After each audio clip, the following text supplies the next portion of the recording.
Again, Missionary Chris. Good evening, everyone. Marami pong upuan po dito sa unahan. I'd like to request our ushers to assist our brethren. Let's occupy the front seats. Marami pong mga upuan po dito sa left side. And I know that you are excited. Amen? At I receive a good feedback of what the Lord is doing to us, especially sa pakikinig po ng ating salita ng Panginoon. And some of you are excited to continue what we are discussing about why life feels heavy, no? So minsan pakiramdam natin mabigat yung ating buhay kahit naglilingkod tayo sa Panginoon.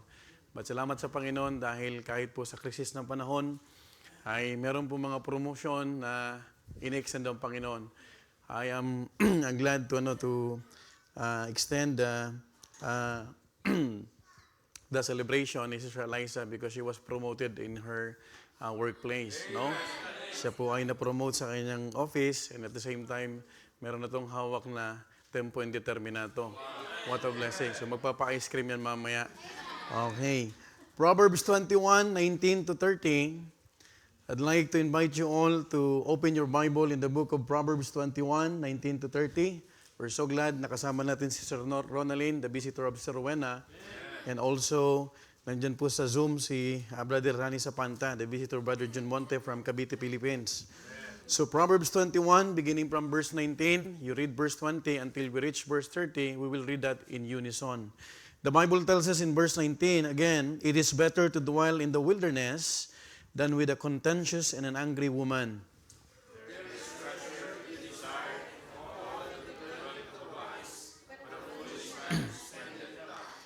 He that followeth after righteousness and mercy findeth life, righteousness and honor.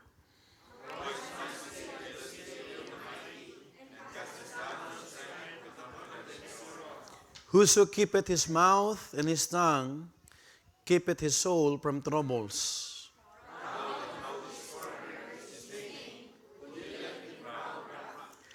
The desire of the slothful killeth him, for his hands refuse to labor.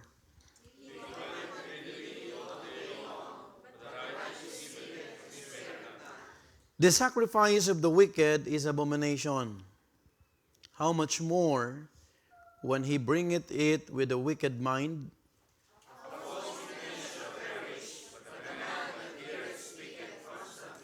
Verse 29, a wicked man hardeneth his face, but as for the upright, he directeth his way. Altogether now, there is no wisdom nor counsel against the Lord. Tonight, let's talk about, once again, the second part of why life feels heavy.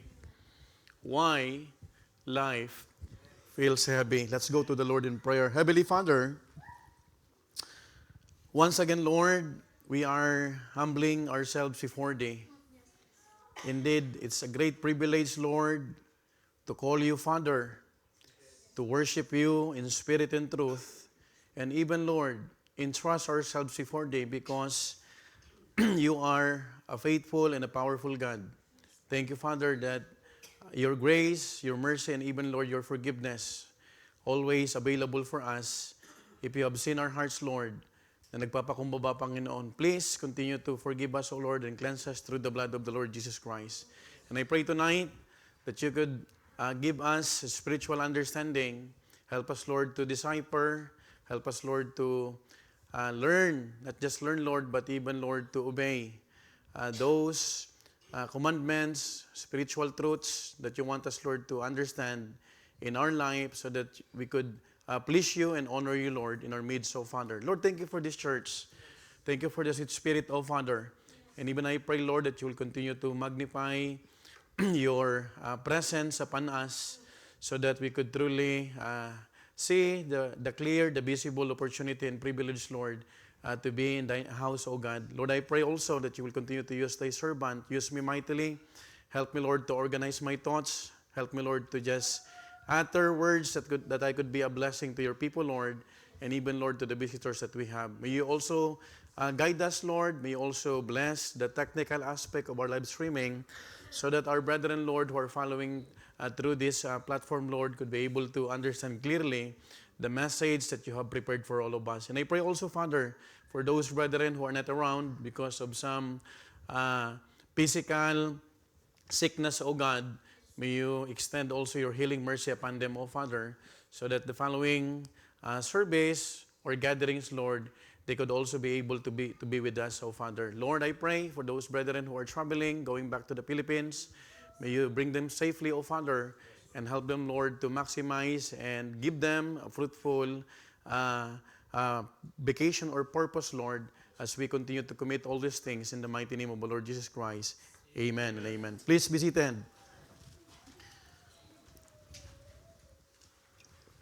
Why life feels heavy. Now, last week, we held a lesson about this topic entitled Why Life Feels Heavy. And indeed, it is a reality even as believers live habang tayo ay nabubuhay bilang isang mga anak ng Diyos. Are you a child of God? Amen. We need to understand that we serve God, yet we sometimes struggle at home. Do you believe on this? Meron tayong mga struggle. At sa gusto natin, sometimes we could relate from the passages that we are studying because nangyayari po ito sa ating buhay. Now, we are blessed with provision, but sometimes we spend more than we should. And also, these two make life seem heavy. No? So, minsan, yung provision ng Panginoon na pag-usapan natin last week na nandun, it's available. But the problem is it, the Bible tells us in verse 19, verse 20, I mean, that there is a treasure to be desired in oil in the dwelling of the wise, but a foolish man, he spendeth it up. And also, napag-aralan natin in verse 19, going back to verse 19, sabi ng Bible, it is better to dwell in the wilderness than with a contentious and an angry woman. Now tonight, we will continue on the other factors that make the life that God designed to be light feel heavy.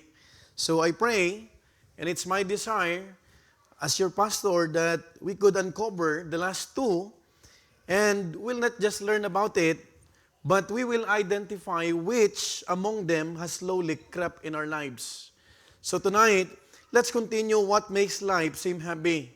Number one, we are done with this, but for the sake of some of you na wala po dito nung last Wednesday, we discussed about disorganized living. Do you still remember that?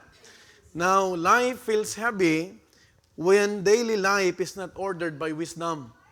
Kailangan, kapatid, mula sa pagkagising ay organized na yung ating gagawin. Can I hear amen? And there are times na kahit po tayo ay mananampalataya, pag hindi natin na-handle ang isang araw na haharapin natin ang realidad ng buhay, ay merong mga problema na nagbibigay po sa atin ng kabigatan sa ating kalooban. And sometimes, it happen inside in our house. So makikita mo na yung relational, yung relationship, and even kapag sumabay pa yung financial obligation, it becomes too heavy. Now, tonight, let me continue what makes life seem heavy. Number two, let's talk about the dominating pride. The dominating pride. Verse 24, look at what the Bible says, proud and haughty scorner, look at this, is his name, who dwelleth in proud wrath. Now, remember, life feels heavy when pride is in control. Do you agree with that? Lalong mabigat ang ating pakiramdam kapag tayo po ay driven by emotion. And this emotion ay minsan, it is because of our ego. Are you following?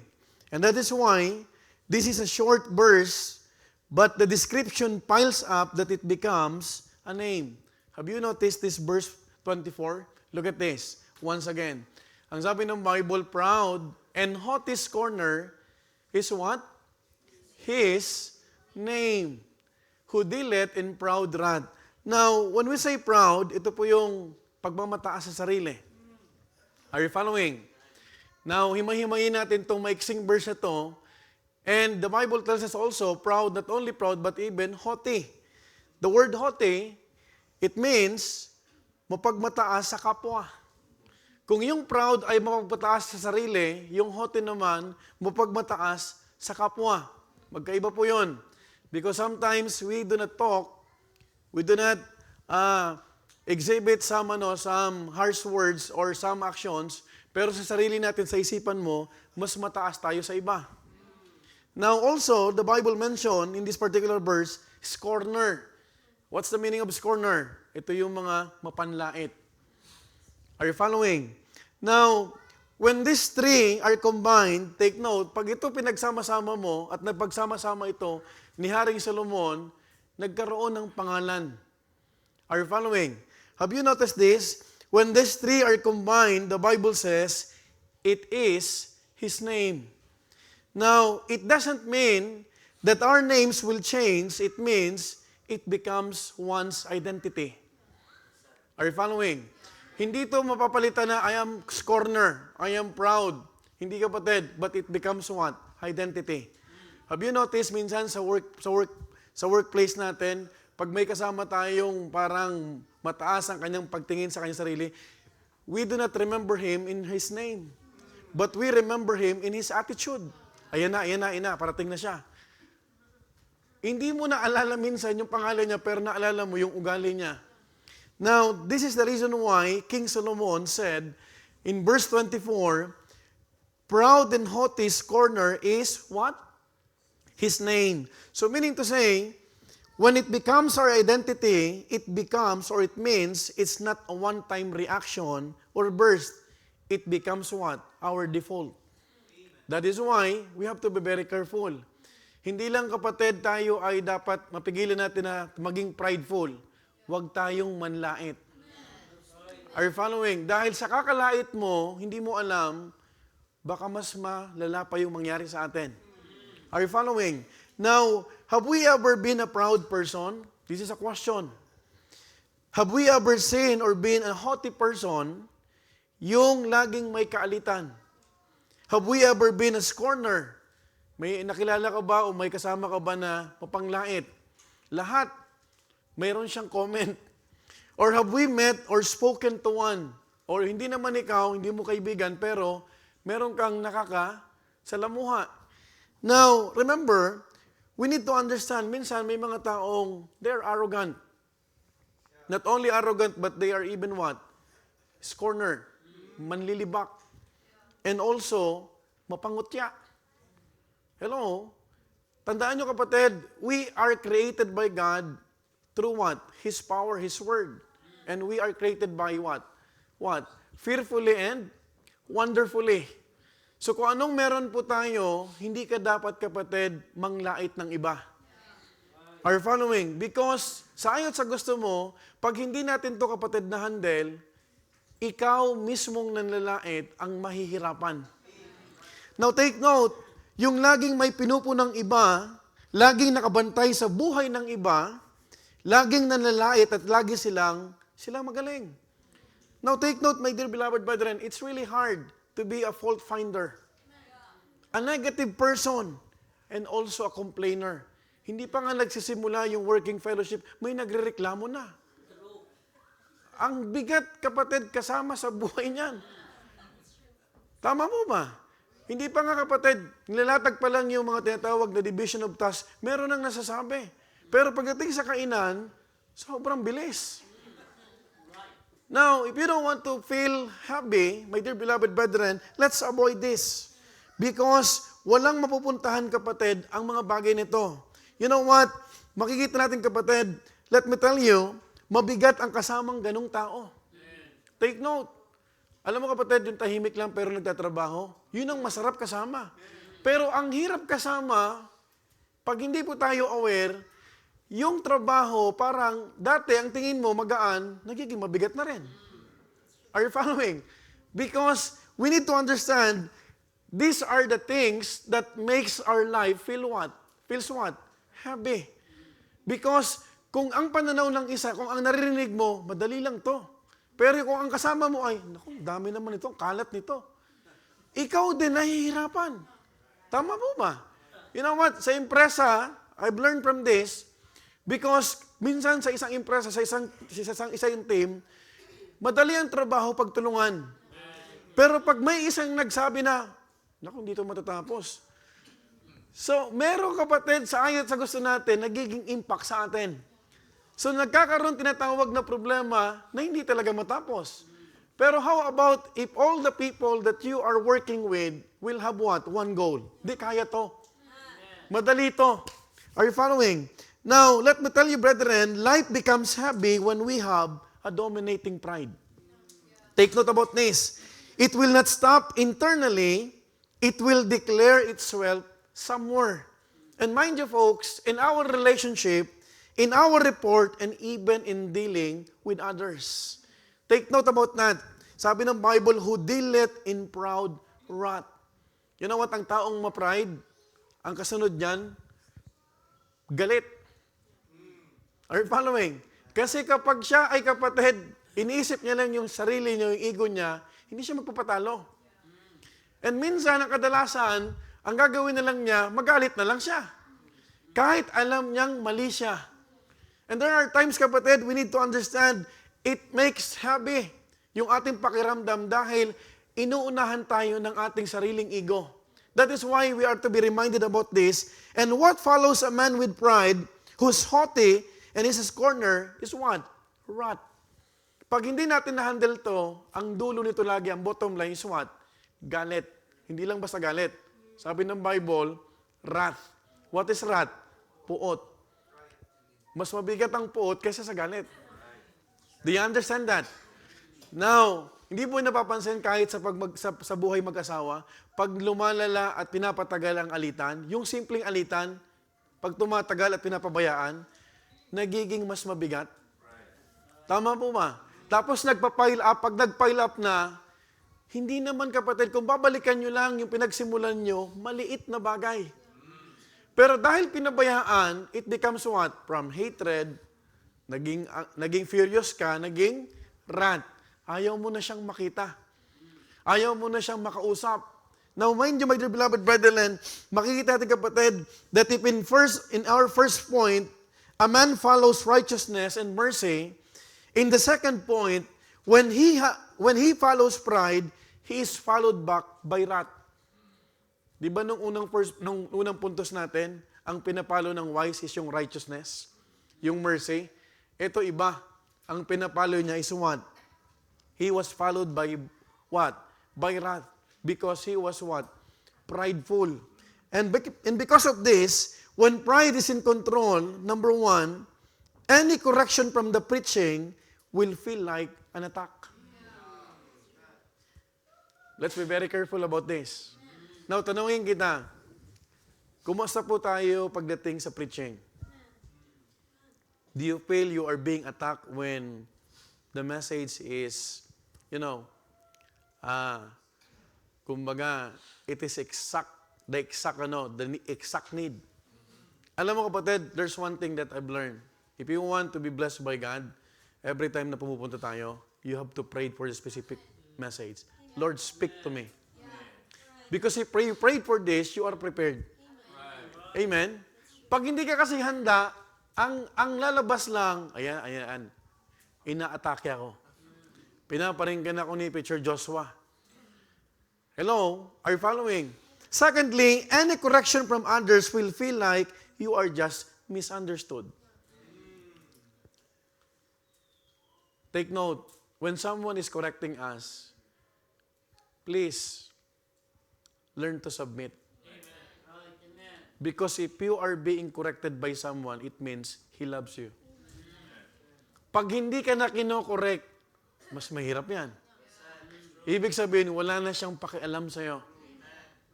Are you listening? That is why kahit sa mga young people, huwag tayong magre-rebelde. Young people, you have no right na magrebelde sa inyong magulang dahil kayo ay sinasaway. Ang lalakas ng amen nung linggo. Kasi nagsabi daw ako na ang desire ni Pastor ay magkatuluyan na lang yung mga nandito. Lahat, may mga Isaac at Rebecca doon sa kitchen. May naghuhugas, puro mga Rebecca daw. At yung nagpupunas, mga Isaac. No? Biglang sinipag. And that's a good remark. Amen? Because we need to understand, kapatid, kapag nako-correct tayo, our idea, our response should not be what? Parang ikaw pa yun na misinterpret. Thirdly, any disagreement feels like disrespect. This is true. And this is happening. Kapatid, hindi naman lahat ng oras tayo ay mag-a-agree sa lahat ng bagay. It is normal to agree, to disagree. Amen po ma? Fourthly, any small issue that can be overseen feel what? Personal. Now, tandaan nyo kapatid, if your husband or your spouse is telling something to you, pag may asawa ka, take it positively. Kasi walang ibang magsasabi sa'yo ng totoo at talagang lapat sa'yo yung sarili mong asawa. Hindi kanya kapatid ipagkakanulo. Of course, you are one flesh. Pero kapag ang tao ma-pride kapatid, kahit tama yung asawa niya, ay, tumigil ka nga dyan. And it becomes what? Heavy. Imbis na ang lakas ng amen ah. Imbis na ayos, kapatid, na susolusyonan, ibang dating sa'yo. Ikaw naman ang magaling sa bahay na to. Di ba kadalasan ganon? But take note, you have to be reminded, you are one flesh. Yung kaibigan mo, hindi lahat masasabi sa'yo. But let me tell you, when your spouse is telling you, kaya mag-aasawa na si Peter Joshua. Kasi pupunta na si Peter Sanjay ng Barcelona. No? Biro mo yung ba't tayo napunta doon? To Barcelona. Two are better than one. Bumibigat ang buhay at ang pakiramdam ng may asawa kapag ang feeling mo ay she's just attacking you. Of course, sometimes parang nakakabingi kasi paulit-ulit. Pero bakit pinapaulit-ulit minsan? Kasi hindi tayo natututo. Right? Tama po ba? Now, take note also, may mga bagay na pwedeng palampasin at unawain na nagiging malaki. Kung kaya naman, kapatid, na palagpasin mo naman. Life feels heavy when every situation is handled through pride. Now, let me tell you this. You want to be a blessing to your spouse, your family member, or your church mate, you tell the truth with love. With sincerity. Hindi yung sarcasm. Amen? Hindi yung papaandaran mo kasi, ano yan, kitang-kita yan. Ramdam yan ng tao, ramdam yan ng kausap mo kung you are telling the truth out of concern. Or gusto mo lang, kapatid, ipamuka na mali ka. Na mali siya, I mean. Ikaw ang tama. If that is the point, if that is the case, then you are on the wrong track. Because mahihirapan ka, kapatid. Pero subukan mong you are prepared, you are settled. I'm gonna tell this because I want to resolve this. Pag natapos mong nasabi na ayos yan, ang sarap sa pakiramdam. Amen? Because your brother or your sister, kapatid, can commit mistakes. Pag natuto yan, praise God. Kasi she will be thankful to you. Ikaw ang ginamit ng Panginoon. Pero kung ang dating mo lang ay pamukha sa Kanya, huy, mali ka.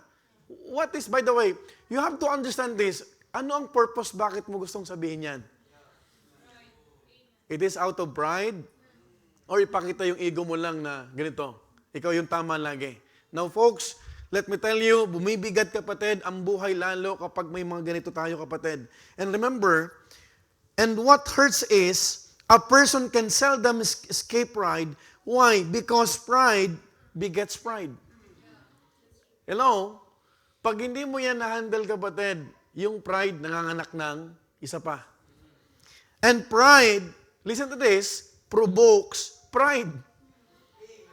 Hello? Pag natapat ka sa isang taong mo pride, kapatid, mag-uuntugan yan. Kapag nag-untugan yan, magka-clash kayo, you know what will happen? Satan will be very happy. Because the purpose of God in your life has been what? Defeated. Why? Kasi yung wall nyo, sobrang taas na. And mind you, it answers pride with pride. Yung sagot mo, hindi na kapatid, you are not objective anymore. Subjective na. Kasi yung pride, isasagot ng tinatawag, kausap mo na ma-pride din, yung kanyang pride din. And also, we have to understand it escalates instead of resolves. Oh, kita niyo po kapatid si Donald Trump tsaka yung Iran. Have you noticed this? War of words. Saan nagsisimula? Saan nagsisimula? Sa media. Di ba? Pag naapakan si Donald Trump, hindi mo pwedeng ma-pride yung tao na yon. Ayaw din patalo. But here we are in the church. Tayo ay mga mananampalataya. Remember kapatid, pride goeth before destruction. So meaning to say, there are times when reconciliation is possible but pride gets in the way. Alam mo kapatid, kung kakainin lang natin yung ating fried chicken, resolve na dapat.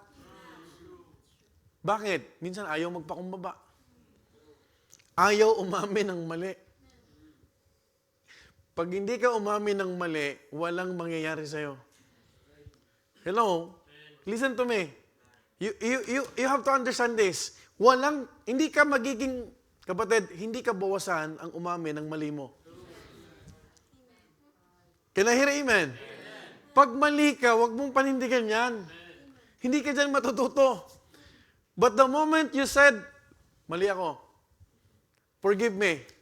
Can I hear amen? You will see the beauty of this and minsan, ayaw mo na. Why? Because of pride again. That is why, because of this, what could have been resolved remains unresolved.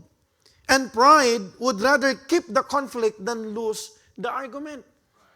He'd rather burn opportunities of reconciliation rather than humble down and admit he was at fault.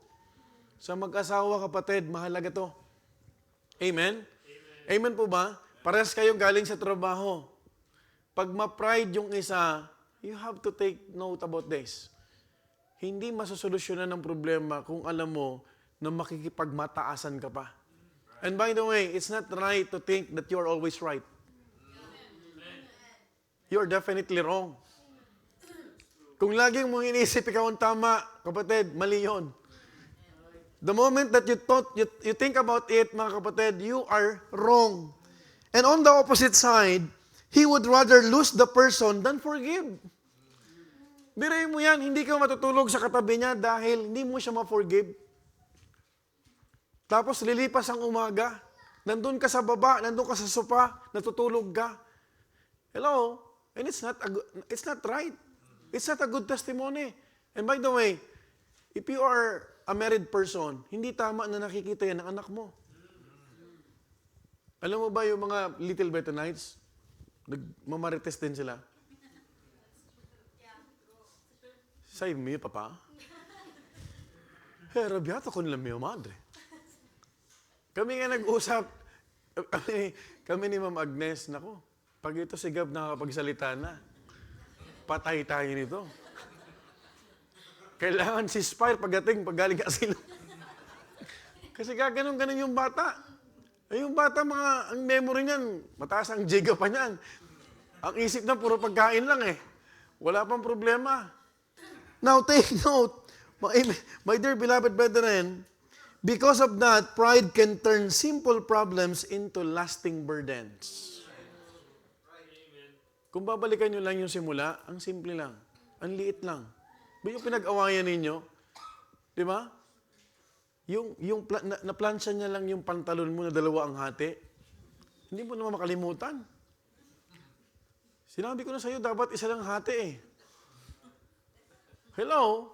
Sa susunod, wag ka nang magpaplansya sa akin. Ikaw na lang magplansya. Nag-aaway na. Tapos sa service, hindi pa rin nag-uusap. Saan nagsimula? Sa dalawang hati. It happens. Tama po ba? How about kung magkaroon kayo ng resolution? Amen? Pag mataas ang emosyon, huwag muna kayong mag-usap. Let's talk about later the things that we have discussed. Pwede bang mag-pray ka muna, mag-pray din ako. Afterwards, usap na lang tayo. Amen po ba? Pero minsan ng mga asawang lalaki makulit. Kahit galit pa yung asawa, pipilitin makipag-usap. Hindi, mag-usap tayo! Ay, kita mo, nakahanda ka na bang sumisigaw ka pa? Hindi ako sumisigaw. Hindi mo namamalayan because you are driven with pride.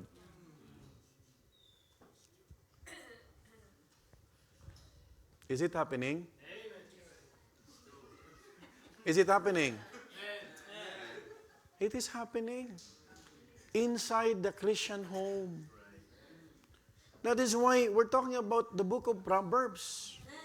You know what? Ang bigat ng buhay kahit Kristiyano kapag pride ang nagdo-dominate sa atin. Don't be dominated by pride. Be dominated with what? The Spirit, the joy, the fruit of the Spirit. Because if you will remember that, alam ko kapatid, pag nasa laman tayo kapatid, meron tayong mga kanya-kanyang pride. Sino walang pride? Lahat tayo may pride. Lahat tayo may ego. Gusto natin kapatid tayo yung tama. Totoo hindi. But when we are reminded about God's grace, we are reminded about the fruit of the Spirit, wala na. Nagiging surrender na tayo. And when that happened kapatid, we are on the right track. Kasi nagkakaroon ng solusyon. In Matthew 5:23-24, remember, this is the teaching of the Lord Jesus Christ. Minsan may mga Kristyano, minsan may mga family kapatid, nakakapag-offering ka, pero makikita mo, meron pala kayong samaan ng loob. Look at this, sabi ng Bible, therefore, if thou bring thy gift to thy altar, and there remembers that thy brother hath ought against thee. Verse 24, leave there thy gift before the altar and go thy way. First be what? Reconcile to thy brother, and then come and offer thy gift. Remember that sometimes the sacrifice of the wicked or yung bitter na tao, hindi pleasing sa Panginoon. Kahit anong laki pa ng offering mo. Amen? How would you offer something before the Lord? Remember kapatid, yung ino-offer natin sa Panginoon, galing din sa Diyos. But you are the offerer. Amen? This body should be what? The living sacrifice. Huwag mong sabihin kapatid na napiplease ang Panginoon doon sa amount. Napiplease ang Panginoon doon sa tinatawag na nag-o-offer. Now take note, brethren, count in your fingers how many relatives do you have that you are not at speaking terms with. Bilangin natin. Isasama ko sarili ko. Meron tayong mga mahal sa buhay na hindi na natin nakakausap. Because of what? Matagal na panahon na merong alitan. But because of pride. Alam mo ba kapatid, sometimes you have to slow down and think about this. Sino ba ang may Panginoon sa buhay? Amen? Sino ba yung may kaligtasan? And sometimes binibilang natin kapatid, ilang mahal natin sa buhay, hindi natin nakakausap. You know what? I hope you will listen carefully about this. It's not the will of God that we let the gap grow wider, deeper, and longer. Konti na lang ang panahon. Kung naniniwala kang malapit nang bumalik ang Panginoon, why would you what? Allow those gap to grow deeper, wider, and even longer. Hello? Minsan may mga kapatid tayo. Hindi lang kapatid sa spiritual. Kapatid sa laman. Meron kayong pinag-alitan, meron kayong may gusto siyang patunayan, may kung gusto ka rin patunayan. But listen to this. It's about time to settle it. Kasi mamaya, yun na pala ang huling pagkikita mo. Amen? Mamaya, yun na pala yung huling makakasama mo siya. Nagkaroon kayo ng reunion, tapos hindi mo man lang siya nakausap, hindi mo man lang nasabi kapatid na, I still love you, brother. Amen? But when pride piled up, kasing taas na ng tinatawag na bundok, hindi mo na makita kahit sarili mo. And take note about this, my dear beloved brethren. It started because most of the time that God did not start with something big. It started with something small. It could be a word, it could be a reaction or misunderstanding hanggang sa kailangan na lang panindigan. Kung tutusin kapatid, ang pinagsimula ng mga alit-alitan, maliliit lang. Are you following? But if we are not careful, Satan is very good at to what? Magtanim. Alagaan. Mabigat na dalhin yan, mga minamahal ko. And in this, I'm speaking to everyone, including myself. Alam mo ba, itong buwan na to, itong March, April, ito yung pinakamasayang buwan na nakakatulog ako at pumunta ako ng church na masaya.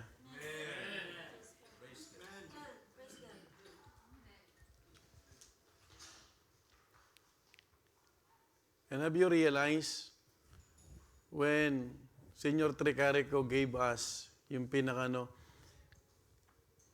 yung pumasok na finances sa loob ng church, almost 300,000 euro.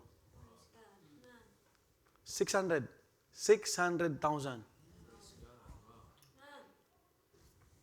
In, out, in, out. Of course, kung bumili na tayo ng property. But do you know, kahit anong dami ng pera, pag merong alitan, hindi masaya. Are you following? So don't think na pag ikaw ay maraming pera, maraming material na bagay, masaya ang buhay. Sa totoo lang, pag dumadami ang material, tumataas yung ego. Are you following? You know what? Mabigat sa ministry ang may kaaway sa labas o sa loob. Mabigat maglingkod kapag may nagpapabigat sa puso. Take note, pwedeng hindi tayo prideful, pero lahat tayo may form of pride. And we have to understand, when pride tells you to dominate the situation, the conflict, and when pride controls your reaction, we are giving the enemy the stronghold. And who is our enemy? It's not your seatmate. It's not the people who left the church. It's Satan.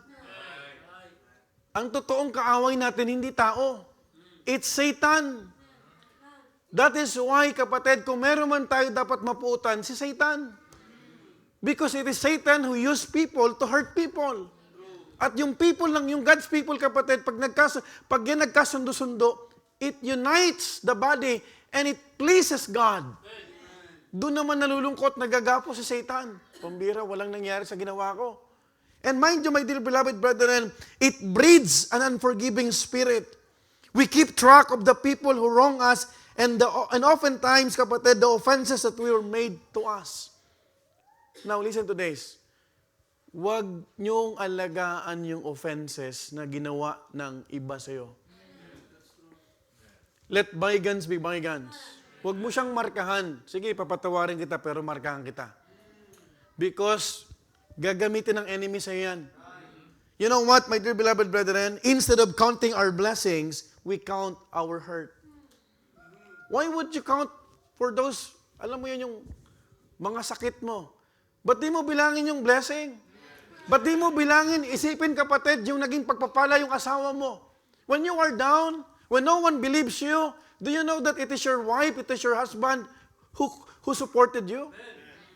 Amen po ba? Yung kapatid mo, yung minsan kapatid na alam mo, parang feeling mo kaya mo siyang talikuran, pero naalala mo ba na minsan ginamit siya ng Panginoon sa buhay mo? When no one believes at you, when no one supported you. But think about this. Minsan, darating sa punto, you have to count the blessings. Not with those hurts, because that will eventually make us a rat pool, as what the Bible says. You know what? If pride created or allowed a distance, then humility must close to it. If pride holds on for so long, then grace must start to let go. If you can't return to where you once were, at least you keep the communication door open. Don't burn bridges. There's one thing that I would like to remind you all. Wala akong in-unfriend, wala akong sa Facebook, hindi yan ang totoong laban. Social media is just a platform. But the real battle, the real life is this. Ito. Have you noticed, kapatid? Kahit sa Pilipinas, yung mga politician, they are paying what? Mga trolls to destroy someone's integrity. Do you know that it is paid, being paid? For what purpose? To destroy. May pondo yan. At hindi yan maliit na pondo.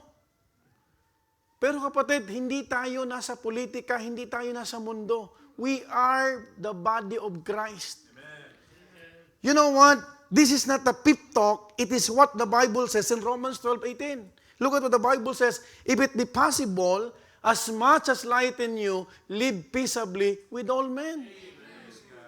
We have to be reminded about this verse. Kung possible, kung pwede lang naman. For what? For the sake of the gospel. Amen po ba? You know what? I really appreciate my wife when she reminded me. Sabi niya, Dad, di ba, partners tayo, Europe din sa gospel. And it struck my heart. It really struck my heart. That is why it's always good to be reminded. Minsan ang ganda kapatid pag may naririnig tayong paalala. Because nadidipit yung purpose na pag tayo kapatid nagdwell dun sa negative na bagay, makikita mo kapatid, walang mangyayari. But take note what Apostle Paul says in Romans 12:18. If it be possible, as much as light in you, live what? Peaceably with all men. Brethren, the Bible says, as much as light in you. Hindi mo kontrolado ang lahat, pero may bahagi tayong responsibilidad. We cannot control the mind of people. We cannot control their actions. We cannot control their plans, but you can control yourself. Amen po ba? Hindi mo kontrolado yung tinatawag na mga isip ng iba. Pero kaya mong kontrolin yung nasa isip mo. And by the grace of God, if you will control yourself, Lord, help me to focus to what you have given me. Ano yung focus natin? Kaluluwa. That is why babalik tayo, may masisave ba dito? May ma-edify ba dito? Right? Isipin mo, nagkamali ka na, papalindigan mo pa? Anong kasunod? Distraction. And Satan will what? Clap hard. But do you know, kapatid, ang Panginoon, hindi magkukulang sa atin ng paalala. If we will just be sensitive to what He's saying to us. All the victories and accomplishments, kapatid, binabalik natin sa Panginoon. Amen po ba? And we would like to be a blessing. Mas maganda, kapatid, na ikaw ay nagiging pagpapala. Mahirap, kapatid, magdagdag tayo ng kaaway. Ang dinadagdagan, kapatid, yung pagpapala. In Matthew 5:9, look at what the Bible says. It is the teaching of the Lord Jesus Christ. Blessed are what? The peacemakers, for they shall be called the children of God. Jesus Christ did that say, blessed are those people who won the argument. But He said, blessed are the peacemakers. He will never say, blessed are the troublemakers. He will not say, kapatid, blessed are the meddlers, the tattlers, the gossipers, but blessed are the peacemakers. This is Bible. Yung teaching ng Panginoon, kung tutusin, very basic. If you will just understand plainly, ang sarap pala na ikaw ay peacemakers. You know what? Blessed are the ones who win the argument, but the ones who make peace. Don't make life harder by adding enemies.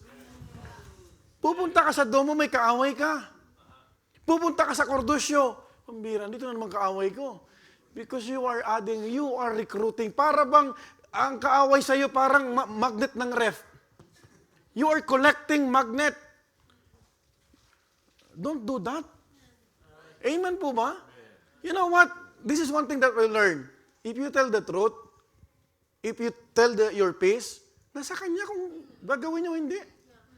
At least you have done your part. Amen po ba? Pero hindi ka pwedeng mabuhay, kapatid, doon sa, hindi mo kontrolado yun. What you can do is what? To control your mind. Lord, help me. Help me to have a Christ-like minded. Amen? Ano bang nasa isip ng Panginoon? Kaluluwa. He was moved with compassions. Amen? Hindi siya nag-remain, kapatid, doon sa mga taong nanakit sa kanya. And take note, if in the first point we talk about habits in domestic conflict, the second point dealt with outward conflict. Brethren, is there someone you have lost? Not because reconciliation was impossible, but because pride was in the way? Because you crossed the bridges burn. You burn the bridge, I mean. Kapatid, if there is a bridge, don't burn it. Amen? Minsan, tayo lang kasi ang nagtutuldok eh. Amen? But if we will just give it to the Lord, you know what? It is because we have to answer this question, is pride just present in your life or does it dominate you? You know what? In Proverbs 13 verse 10, only by pride cometh reconciliation, but with a well-advised is wisdom. Don't seek advice for those people that you have the same stand or point. Because it will just fortify what's in your mind. Maghanap ka ng kausap ng panggagalingan ng payo na mafi-filter at mababalanse ka. The problem with many Christians is this. Some Christians look for what? Same thinking. Sama tayo. But how about, kapatid, if you will consider other people? What can you say about this? Amen? Nababalansi tayo. And that makes what? It helps us what? Hindi mo maramdaman yung bigat, kundi gumagaan. You know what? The life that God wants us to have is one that's burden is light. Yes, life can seem heavy, but it doesn't have to be. Yes, life can seem heavy at home and in your surroundings, but don't look at it from a victim's perspective. But instead, look at it from a learner's perspective. May mga Kristiyano, ang mindset ay, I am a victim. Ako ang biktima dito. No. Don't set your mind that you are a victim. But be a learner. Ano yung matututunan ko dito? Because God allowed it. Alam mo ba, pag inalaw ng Panginoon, there's a lesson.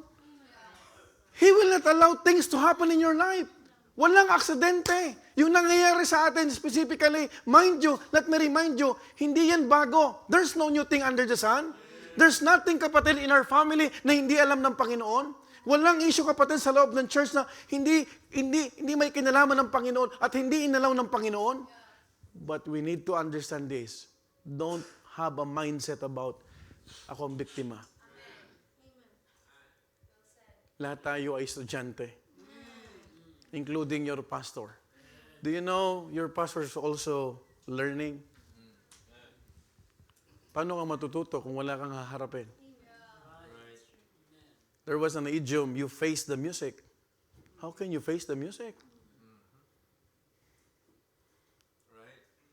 Diba music pinapakinggan? But when we say you face the music, you are ready to what? To face the repercussions or consequences. Because you will be taught how to become responsible. Because if you will avoid repercussions and consequences in your life, you will not learn. You will not learn. And by the way, if you want to learn, kapatid, it's your benefit. Pag ikaw ang nag-grow, ikaw ang na-mold into a person that God wants you to be, you will be effective someday. Mas lalong gagamitin ka. We have seen that in the life of John Mark. Napag-aaralan natin yan sa Sunday School. Amen? Now, in Psalms 102, 100 verse 2, look at what the Bible says, serve the Lord with gladness. So ang kalooban ng Panginoon, pag nagpupunta tayo sa church, what? Meron tayong kagalakan. We need to serve the Lord. Hindi kapatid sinabi ng Bible, with bitterness, with burden. But the Bible is telling us, serve the Lord with gladness. Come before His presence with what? Singing. Ang problema, pag hindi mo ito na-settle, sa metro pa lang, complaints. Right? Ang hirap iapak ng paa, papunta ng church kapag wala kang kagalakan. Pero subukan mo si Brother Edmundo, magpapagupit pa, mala Robin Padilla. Kasi masaya ang puso niya. Subukan mo si Brother Isagani, naghahanda na ng urata, ng sibas. Ang midweek service ay Miyerkules, Martes pa lang. May narinig ako, grabe yung pagmamahal nito kay Irene.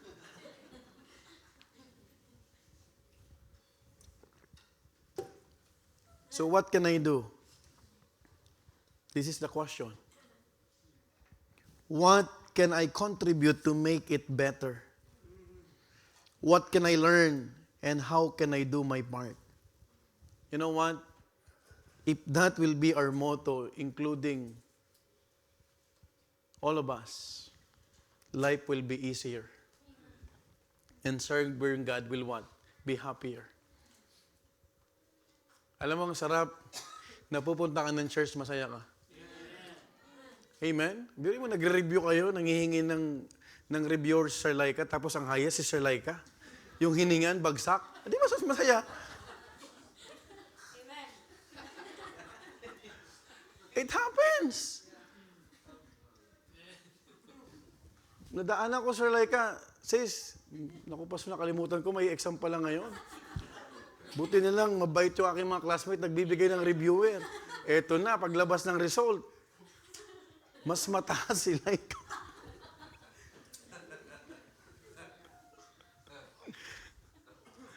So, huwag ka maging bitter. Hindi ko na yung papahiramin, hindi ko na bibigyan. Huwag ka na maging bitter naman. Pagkaanin mo. Hindi ibig sabihin, marami kang reviewer, papasa ka. Aralin mo. Tama, Sir Laika? O diba, sarap na mag-worship? Amen? We are enjoying to worship God, and as we enjoy, we are learning. Mahirap naman, puro tayo tawanan, wala tayong matututunan. Walang masamang mag-enjoy, pero sa pag-enjoy natin, we are learning. What makes life seem heavy? Number 1, disorganized living. Number 2, dominating pride. And lastly, distorted desires. Kapatid, ito yung nagpapabigat sa buhay ng mananampalataya. If there's one thing that you need to consider and to avoid this, kapatid, this is the distorted desires. Look at verse 25 to 26. The desire of the slothful killeth him. Look at this. Desire pa lang, ikakamatay mo na. For his hands refuse to what? Labor. Verse 26. He coveteth greedily all the day long, but, there's a but the righteous giveth, and he spareth not. You know what? A slothful person is someone who is lazy in responsibility. Especially when it comes to what they ought to do. There are things in life that you are expected to do it without asking from you. Example, hindi ka na dapat sabihan ng magulang mo araw-araw na dapat ikaw din ang naghuhugas. Amen? Amen po ba? Alam mo na pagod na yung magulang mo, hindi ka na dapat paalalahanan pa. Kita mo siya, Tara, lahat ng hugasan, lahat hugas na pagdating ng papa niya. Pero may crush siya. Crush lang naman. Dahil binigyan ko ng lahat, pwede kayong magka-crush. Except for Sister Doris.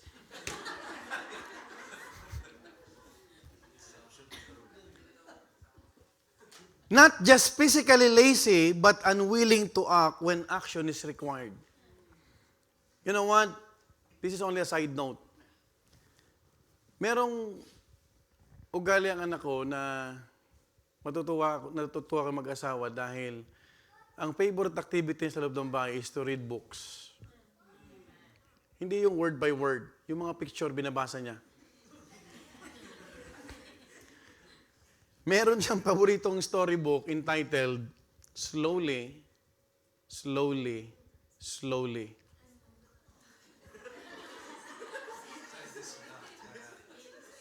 And that animal is called sloth.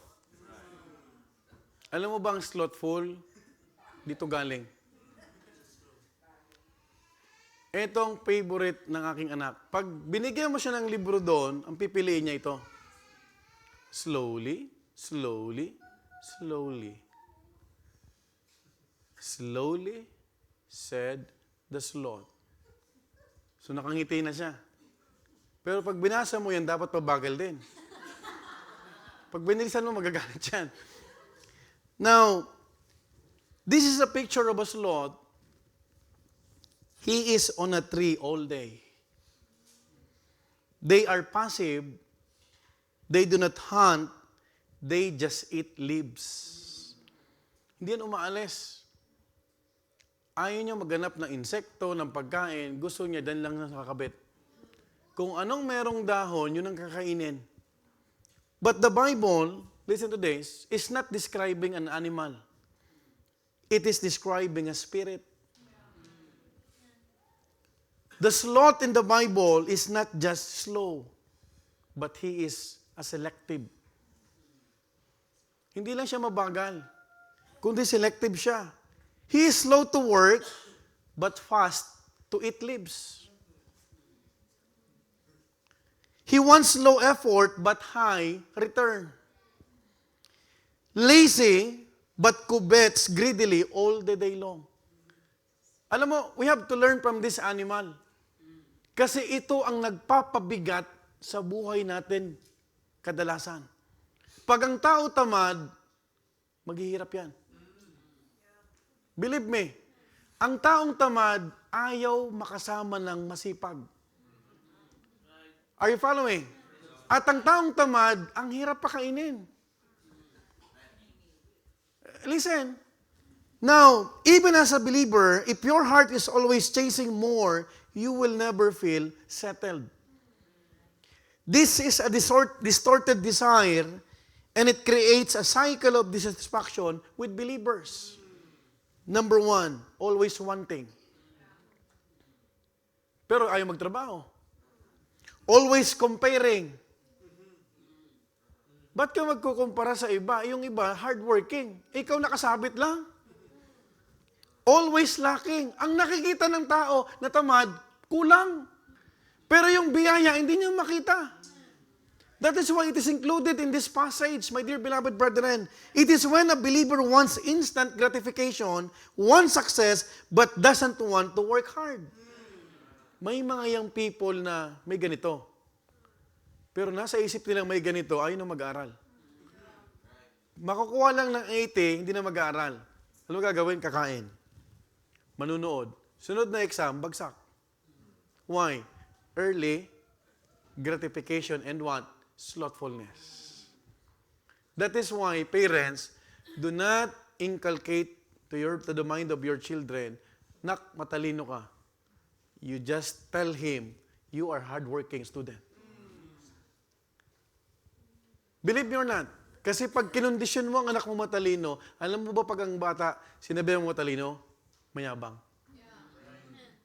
At dahil sinasabi mo matalino siya, he will not want, make an effort.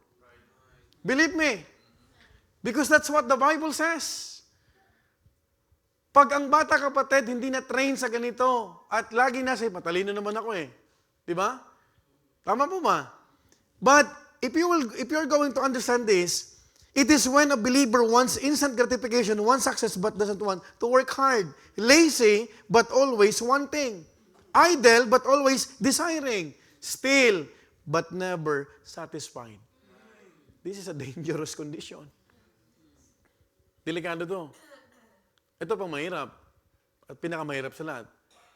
Hindi ka na nga may ganito, tamad ka pa.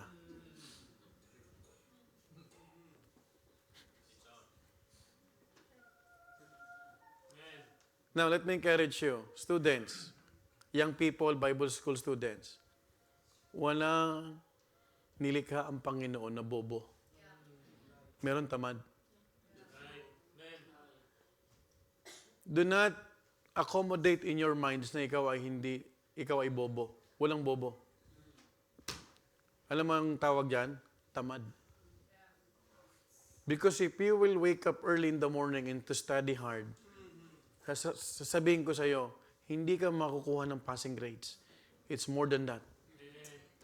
Maaring hindi ka mag-top-notcher, pero sasabihin ko sa iyo, you will have a good grades. Now, the Bible says, the desire of the slothful kills. The desire of the slothful killeth him. And by the way, this is not a prophecy, but a principle. Because when desire is present, but discipline is absent, life becomes heavy. Mabubuhay tayo na puro problema, puro frustration, puro daydream, puro sana all. Ba't ka magsasana all, sana all? Hindi ka naman kumikilos. Right? Tama? Tama po ba? Nabasa mo si Ruth. Sana all, may bawas. Hindi ka naman faithful. Right? Nabasa mo, napag-aralan mo yung Sunday School, inulit-ulit mo yung Sunday School lesson natin. Feeling mo, ikaw ang Rebecca, sana all, Rebecca. Ayaw mo nang maging responsable. Now, do not accommodate that. Don't say, sana all, na wala kang ginagawa.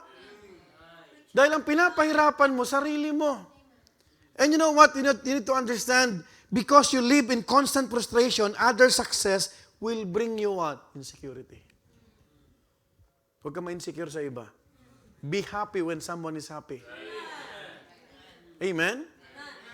You wait for your turn. Huwag kang maging bitter. Yung iba, ang saya-saya ng karamihan, ikaw, tama? Tama mo ba? You want a stronger spiritual life, but you don't pray consistently. You're a sloth. You want to understand the Bible, but you don't study it. You want to preach expository, but you want it the easy way. Gusto mo lumalim? Di lumalim ka rin ng pagbabasa. Tama? May nakarating sa aking feedback. Pastor, yung message po niya, 2 beses ko na napakinggan. Do you know, every time you are given an opportunity to preach, to teach, it's a privilege. Huwag niyo pong sayangin yung opportunity na nagiging pagpapala ka. And honestly, by God's grace, sabi ni Brother Art,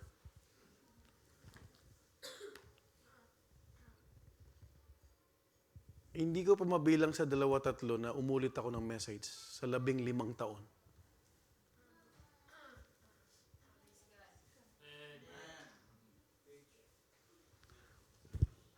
I have a database of my outlines.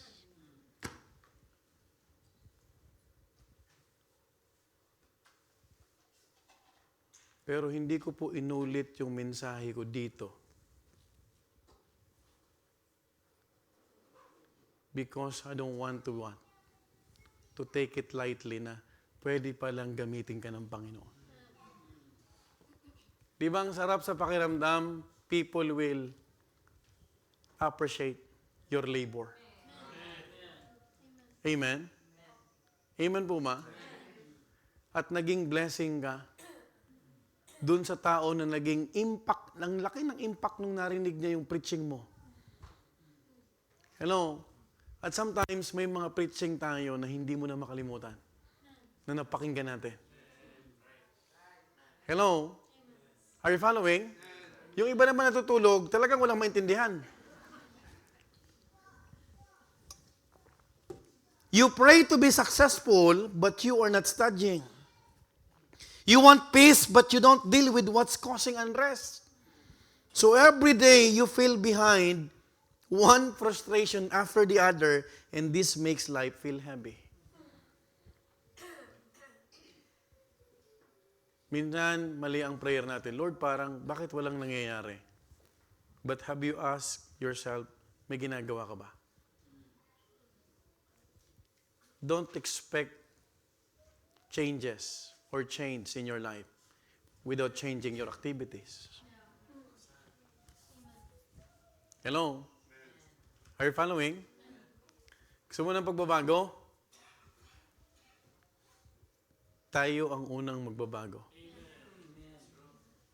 Pag walang nakitang pagbabago sa atin, don't expect change. By the way, you cannot stop changes for the betterment. Kasi ikaw ang magbibigay ng time para ikaw ay mabago. Alam mo ba kahit anong preaching mapakinggan mo, pag hindi willing yung puso mo mabago, baliwala. Right? The problem is not the desire, but the hands that refuse to labor. I'm almost done. Look at verse 25 again. The desire of the slothful killeth him, for his hands refuse to labor. That frustration becomes weight because nothing in your life moves forward.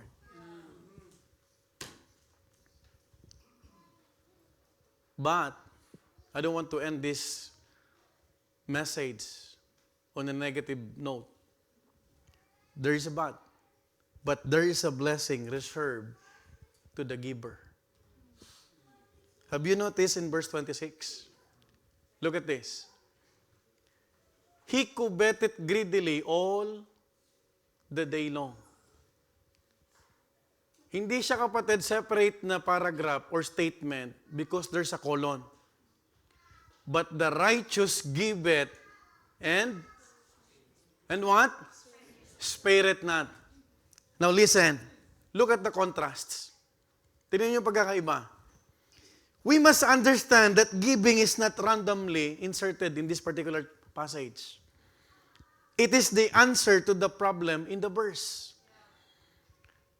Now, notice this. The slothful is happy because, number one, he always wants. He always lacks. And thirdly, he's always looking inward.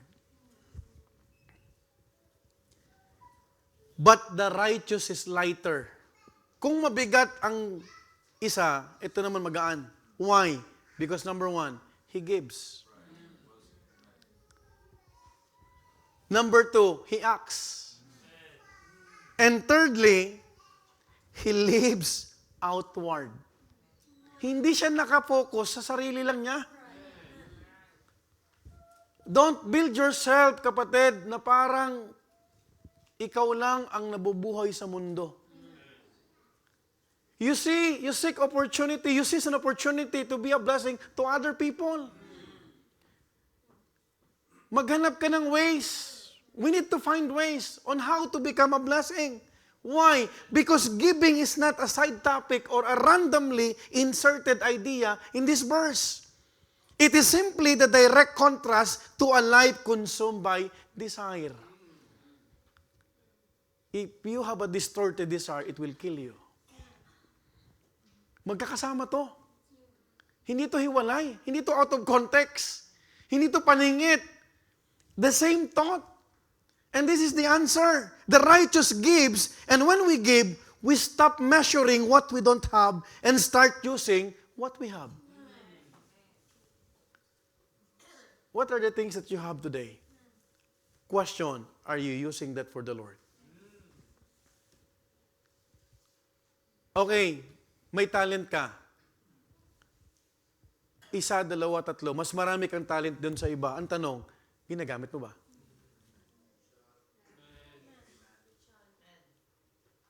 Now, do you think God will be pleased? Halimbawa, may isang Kristiyano, isa lang ang talent niya, pero pinapagamit niya. You are blessed if you are a person who have various talents. Hello? Amen? May mga Kristiyano, kapatid, ang daming talent. Pero gusto mong pasukan, talentadong Pinoy. Hindi ministry. Hello? Now, we have to understand, so many of us will say, kung meron lang ako, magbibigay ako. Do you know it's not right? But the righteous is spared not. Why? Kung anong meron siya, ibinibigay niya. Hindi siya nagbibigay dahil sobra. He doesn't desire on the basis of what he does not have or what he wishes to have. He gives what's in his hand. God will not require you to give something that you don't have. Hindi tyrant ang Diyos. Hindi malupit ang Diyos. He's not an oyster master. You have to understand, God is a gracious God. He will not require you to do things na wala ka namang capacity. When Sister Myrna render a song offering here, when Preacher Joshua render a song offering here, it is because God gave you a talent. Isn't it? Tama mo ba? Hindi, magpipresenta si Preacher Noli. Right? Aantayin niya yung anniversary sa next year. Kasi magkatabi kami ito eh. Are you following? Now, you have to understand, this is not just with money, but even with opportunities in life. Kung matalino lang sana ako, gagraduate sana ako. Do you know, that's a slothful mindset. Number 2, kung may extra work lang sana ako, magtatapat ako sa pagbibigay. Alam mo ba kahit ano man dumating na pera sa'yo, pag hindi ka talaga natutong magbigay, hindi ka magbibigay. Now, hindi ko sisingit ang giving dito This is in context. Because as I've said, we could enjoy, but at the same time, we could learn. Now, kung mayaman lang sana ako, mas marami akong magagawa. Meh. He that is faithful in least is faithful in much. Yung maliit nga na meron ka, hindi ka na nagbibigay. Much more pag marami na. Because for the love of money is what? The root of all evil. So hindi totoo, kapatid, na pag sobra, saka ka magbibigay. Pangapat, kung may asawa sana ako, mas makakapaglingkod ako ng buong buo sa Diyos. Hindi totoo yan. Kasi pag may asawa ka na, iba na. Hindi ka na pwede pumunta na soul winning, hindi ka magpapaalam. Pupunta ka dyan. Paano kami?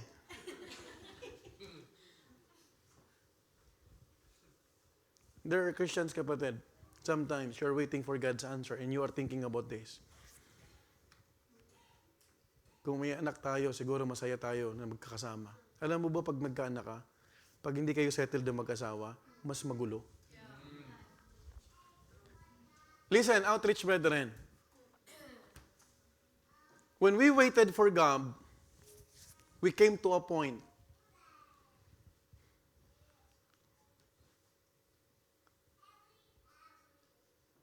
na nag-uusap kami mag-asawa, come what may. Kung bibigyan tayo, hindi, we will still serve the Lord. Kasi kung nakafocus ka dun sa wala, it will hamper you.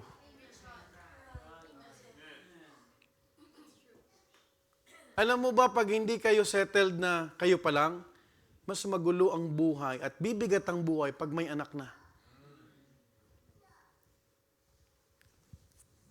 You enjoy what you have now.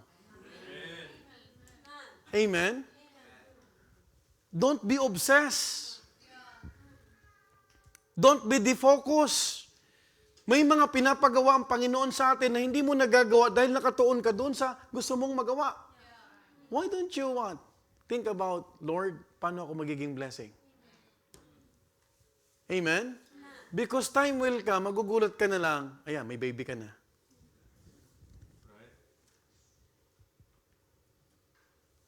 And you know what, kapatid? Sabi ko nga sa asawa ko, what if kung nagkaroon tayo ng gab nung pipito pa lang tayo?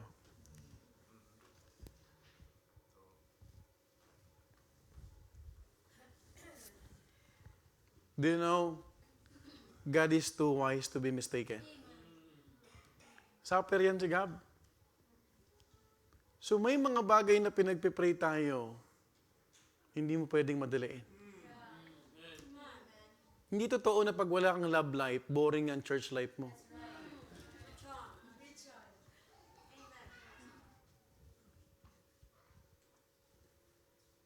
Sa totoo lang, pag mali ang love life mo, sira din ang church life mo. I've seen that in many young people group.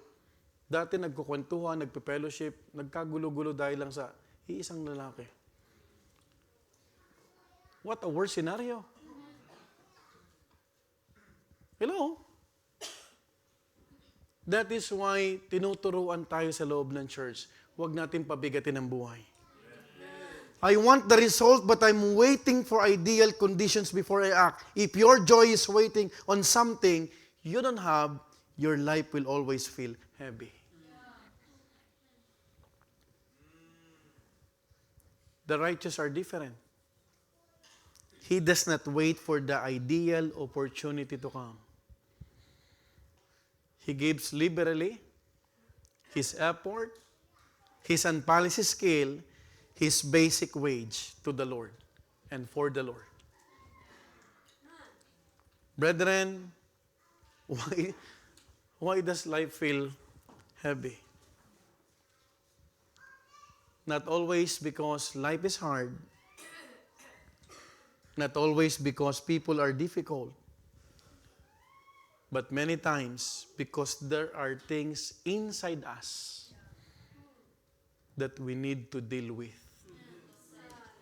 Sa totoo lang, hindi naman talaga totoong mabigat ang buhay kung hindi mo pinapabigat. If you have something, you pour out to the Lord. You cry to the Lord. Galit ako dito, kausapin ko to. Tama? Pag naayos yan, wala. Masaya ka na. Ganun lang kasimple. Hindi lahat ng problema tayo ang solusyon. God is the solution. Maraming problema sa pamilya natin na feeling mo, ikaw ang solusyon. Kaya hirap na hirap ang buhay at pakiramdam natin. Sino may kasalanan? Yung Diyos? No. Tayo. That's why you choose your battle. Small things that influence great areas in our spirituality. As I conclude, from our text, we have seen disorganized living, isn't it? Life without order becomes a burden. Kahit anong ayos ang bahay mo, kahit napakaganda pa ng mga appliances ng kusina, pag ang kasama mo ay talakera, mas maigi pa daw tumira sa wilderness.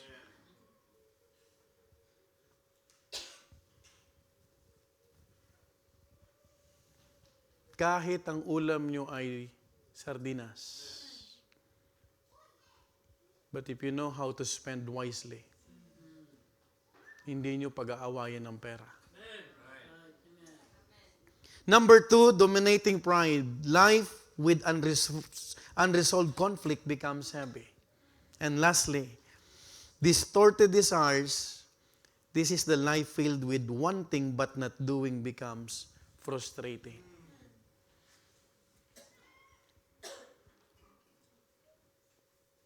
You are sometimes frustrated because it seems there's no changes. Pero ang totoo niya, anong problema, hindi rin tayo nagbabago. Gusto mo mabago yung anak mo? Gawin mo at baguhin mo yung approach mo sa kanya.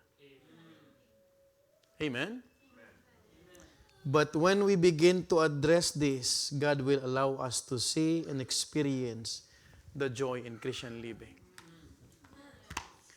I hope that this message will be a blessing to all of us. Let's all stand up. Father God in heaven,